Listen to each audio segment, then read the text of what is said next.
Louisiana Heartbeats, and welcome Facebook viewers. Today I'm so excited because I actually kind of scooped this next get up out of the blue. He had asked permission to attend one of our local Writers Club meetings, the Writers Guild of Acadiana. He came in and he shared what his book was about, and it just so happened that I'd had a cancellation for today's show. So in the midst of my meeting, I invited him to come on our show if he was going to be in town. Welcome to the show, Bob Boese. Thank you very much, Susie. Bob Boese, B-O-E-S-E. All correct. All right. And what it is that he has retired, and now he is writing books, and he has a real colorful background. And today's book, we're going to discuss his book, The Secret Life of Mr. Cunningham. So, with that said, when I found out that he is now living in Florida, and he just happened to be staying a few days later, today was perfect and he accepted to come on. So thank you so much for accepting this invitation. We're going to get everything we can out of 26 minutes because you are a newly released book author. Correct. At this time. Okay, Bob, let's just share a little bit about your life as before you became an author. Share with us your legal background, and then we'll go into the story of the book. Well, I went to Tulane and Tulane Law School. I was in Vietnam not Blumenthal. I was in the service during the Vietnam era. Okay. In Washington. And then I was with the U.S. Attorney's Office as an assistant U.S. attorney and came to Lafayette practicing environmental law. In those days, environmental was brand new. I spent so much time in court that at one time, if you went and looked up cases in environmental law, my name actually appeared as the attorney for the United States in about half of the cases that were reported because it was such a new field. I came over, started practicing here, and have practiced environmental law for 40 years. In the interim, I also taught environmental law at Tulane Law School. As age catches up and I slowed down a little, then I decided I would try to look into whether there was something else to do, and I love teaching. And as this happened, I had the opportunity to continue to teach at Flagler College in St. Augustine, Florida. Now, as it so happened, I have two daughters who played 3 sports each, including in college, and my youngest daughter was going to play varsity ball at Flagler College. And as a consequence, we acquired a townhouse there and would stay to watch her play. And when she completed play, we took over occupancy of the townhouse and have been there full-time for the last 4 years. So what was the year that you left Louisiana or Lafayette to go to Florida? 2014. 2014, okay. So, hello. You haven't been there that long, but I understand you're doing real well. Enjoying your time and writing. Well, first I'm going to give a little pitch to St. Augustine. St. Augustine is a beautiful city. If you've not been, it is good for the entire family. It's got activities for adults. It's got activities for children. It is a historic city. It is the oldest city in the United States. It was I didn't know that. 1565 it was founded. And so much of the city is based on what happened in the first 50 years of its occupancy because it is extremely historic. And it has some beautiful features in it. So I recommend anyone go there. It's a very calm, relaxed place to vacation. And it also has one of the premier, I'm giving them an ad here, but it has one of the premier zoos in the world, which is called the Alligator Farm, which is a huge complex that has more species of alligators and crocodiles than I think anywhere else in the United States. Wow. And so it's a place... Even Cajun country. Even Cajun. What? If we get the time, I'll tell you about cruising through the Everglades. Anyway, as I'm there, I had started on a book. I have quite a number of novels finished, but I'd started on this one based on experiences that I had and experiences that were told to me. And this is an interesting book. It was complex, and a lot of publishers didn't want to get to it because it is so complex. Here's the background. When I was in the service, a friend of mine's father had recently died in Nicaragua. Now, most folks aren't really familiar with Somoza's regime. He was a dictator. But Anastasio Somoza was the ruler of Nicaragua, and there was a rebellion against him by a group called the Sandinistas. The Sandinistas still rule Nicaragua, and they were assisted in their conquest and their victory by the Cubans.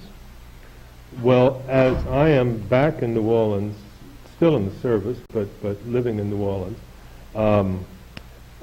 my friend would send me acquaintances who needed a place to stay for a day or two. These were mercenaries. Okay, serious business. Very serious business. And they were of a mindset that I had never encountered before, even in the service. And they led me to wonder what a man who was in that business, that trade, would think of dealing with regular society. When we came here, my daughter started playing sports, and I started coaching them. I was actually induced to be their coach in the 5th grade, and I ended up coaching sports at a parochial school here for 20 years. And I primarily coached basketball. Putting the two ideas together just came in a evening of inspiration. And so, with your permission, can I read Yeah, what let's this go ahead is and about? read the back of the book before you start. He decided to share with us a little bit about what was inside of the book, and he also donated a book for me to be able to hand out as a door prize at our next Friday School meeting. And I'm the president of that organization, and it was so kind to him to do that. But meanwhile, he shared a little bit about what was inside of this book, and then I read something that he's going to read now in the back of his book. And as a lady, I'm surprised I'm not interested in reading this book. It's good. Go ahead. Well, and I will also say, while I was coaching the girls, coaching young girls is a different world from anything men have ever experienced. They have passions and interests, and it is very different. And so I spent a great deal of time studying child psychology and sports psychology. And if there's someone out there who is a psychologist that wants to write a book on youth sports psychology, there's no real tome out there. You have to read around it. So I put a lot of what I encountered in real life in this book. And my protagonist's name is Vance Cunningham. And as the back of the book says, Vance Cunningham is among an elite force of American fighters engaged in undeclared foreign wars. After years of warfare, he returns stateside to become a successful entrepreneur while still an assassin for a covert agency targeting warlords, terrorists, drug czars, slavers, and mobsters. His life is complicated by emotional emptiness and longing for stronger family connections with his widowed sister and her twin daughters. Unexpectedly, he's drawn into coaching a young girls' basketball team and must balance his killer instincts with the strange, highly charged emotional world of youth sports. His deadly pursuits and unpredictable young charges create constant conflict as he's forced to face changes in himself and those around him. This gripping psychological tale of winners, losers, lovers, and killers unlocks Vance's secret to finding an answer to the meaning of life through love. And so that would lead me into asking you, after we get hooked on this book, are you going to pick it up and follow through with other adventures with this same character? Actually, my publisher is now looking at 4 other books, but they are not.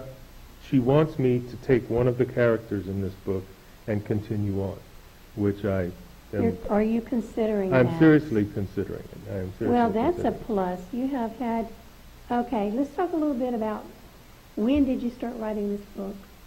And we know it's just recently come off the press, right? I wrote pieces of this book 20 years ago. I wrote it off and on seriously for 13 years. It came off the press last week. It will be available on all sorts of platforms within the end of the month. The editorial staff and the publishing staff is doing all of the setups for the platforms it'll be available on. Okay, well, I'm going to intercept and say, hey, okay, Facebook people, if you'd like to know more information and find out where these books are available, or just see what he's doing, where he's going, he also has a Facebook page, and just type in what we said to go ahead and do Bob Boese books. That's correct. Okay, that's where I found a lot of information. I was Amazon.com. I was doing everything I could. He had left the book, as I said, as a gift to be donated at our last organization of the writers' meeting, and I realized later, wait a minute.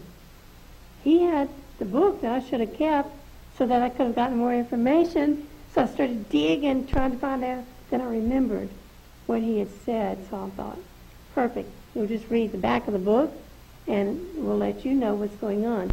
But this is a very, very exciting time. A lot of people, Bob, are publishing their first books. Now, you have published other things. Quite true. Okay, so why don't we kind of share a tiny bit about those other things that you've shared, that you've written? Articles, you said? Well, I was in environmental law. I'm in environmental law, and it is a very unique area of the law.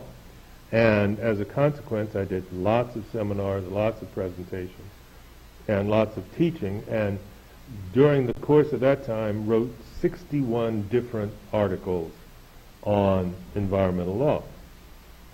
At the same time, I wrote a couple of articles for sports magazines on coaching young girls. Okay. And then I am an ardent fly fisherman, and I have over 50 articles that have been published at Fly Anglers Online. It's a site dedicated to fly fishing, and a couple in Saltwater Sportsman.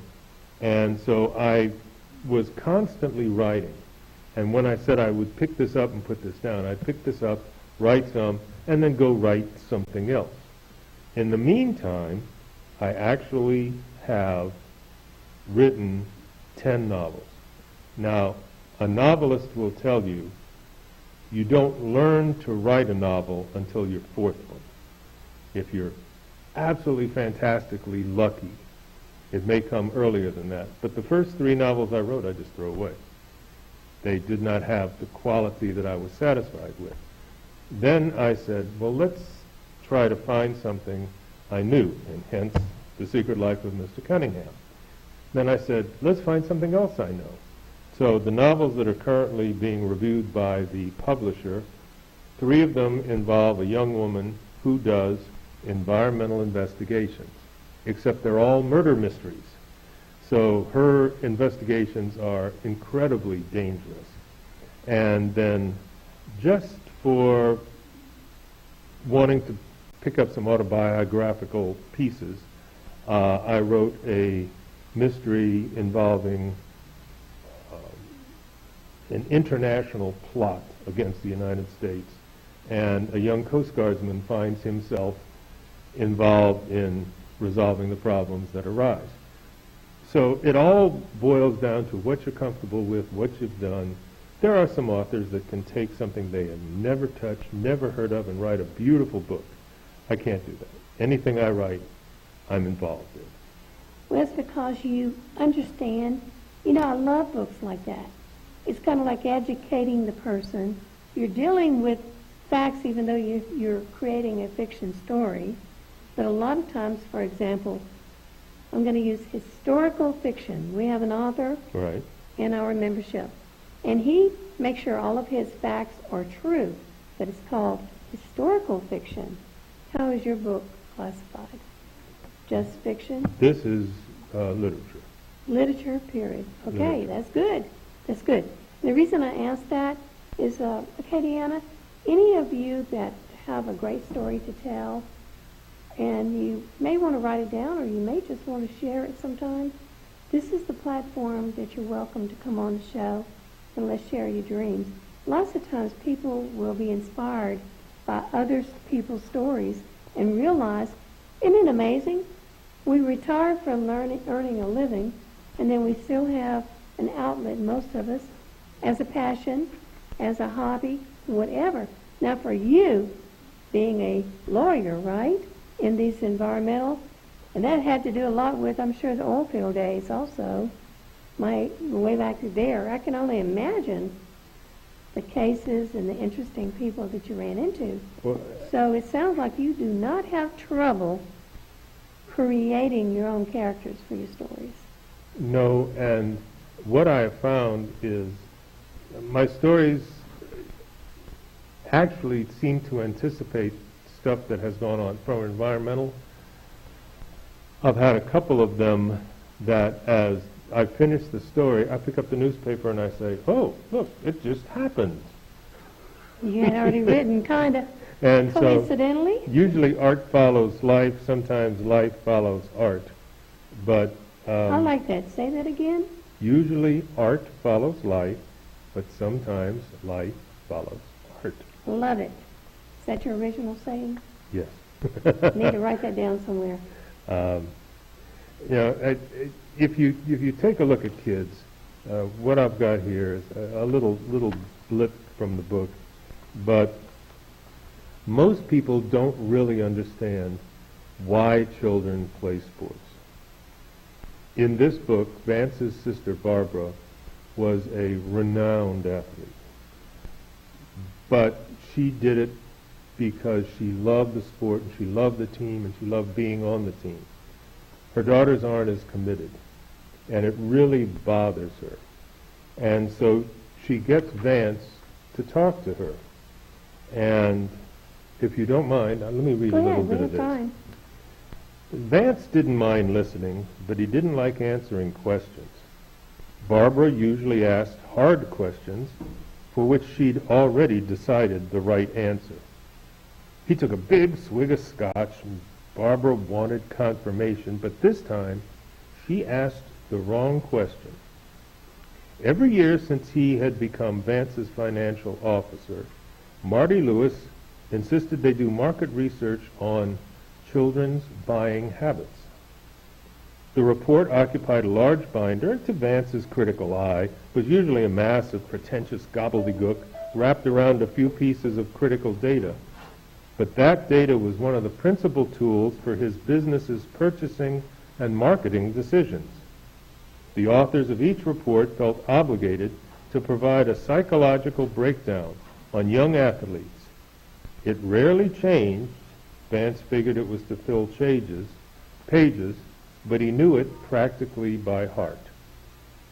Now, why would a psychologist and a marketer and someone involved in business want to know what children wanted to do?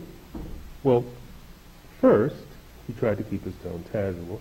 They play for fun because kids can never get enough fun. Second, they play because it's an athletic challenge. American kids are intrigued by a challenge, but they don't like to fight windmills. They have the freedom to make choices, and the variety of athletic opportunities lets them choose a sport with a challenge they think they can meet. Third, it comes with glory. Athletes are heroes. Fourth, to escape, because it's a way out of poverty.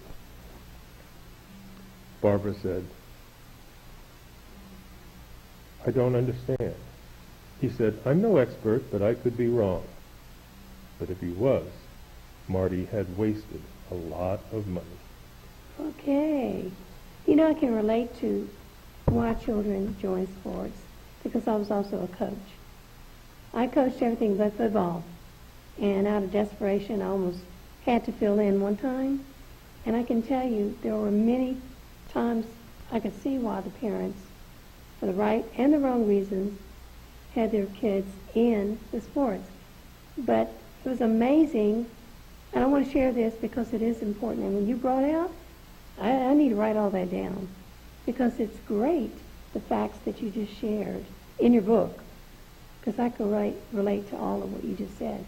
And I'm here to tell you that the book just being based on what you're basing it on and bringing in little stories like that, that adds a little bit for everybody. You know, it really does. Well, this is a man who has to learn not only from scratch, but from a very negative point of view, how to deal with children. You see, there's even more to it. Wow. Yeah. The one thing that I've always found interesting is that there are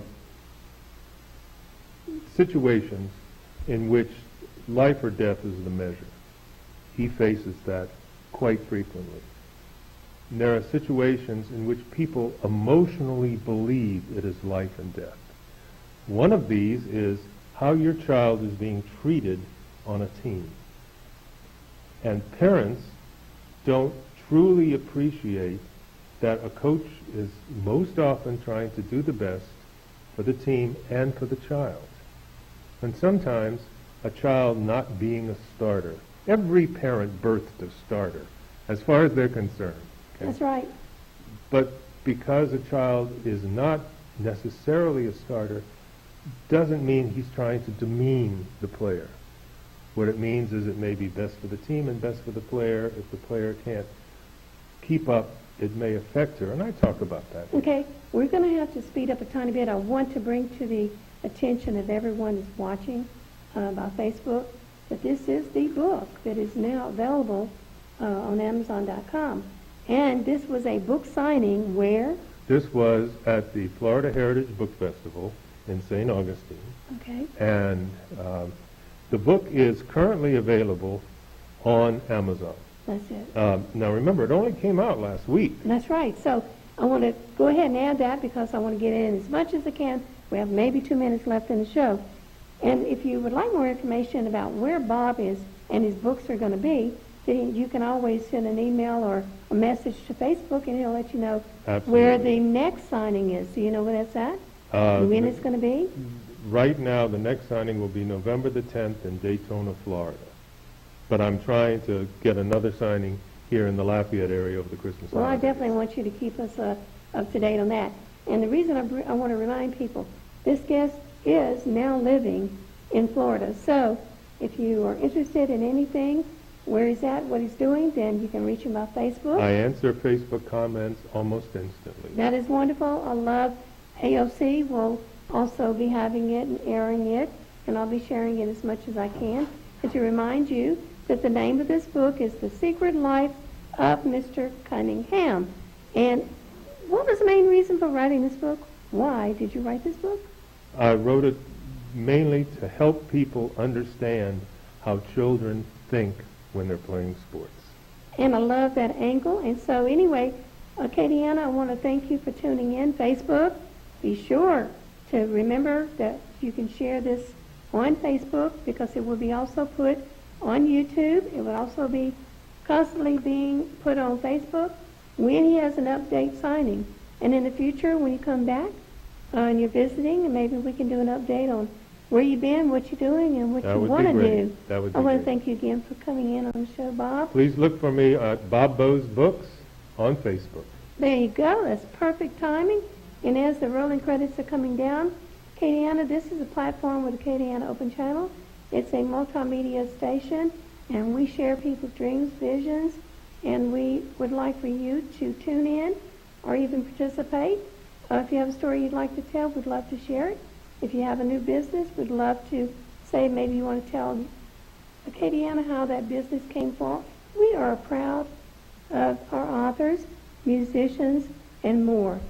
So until next time, we see you Monday nights, 9 p.m. Thank you, Acadiana.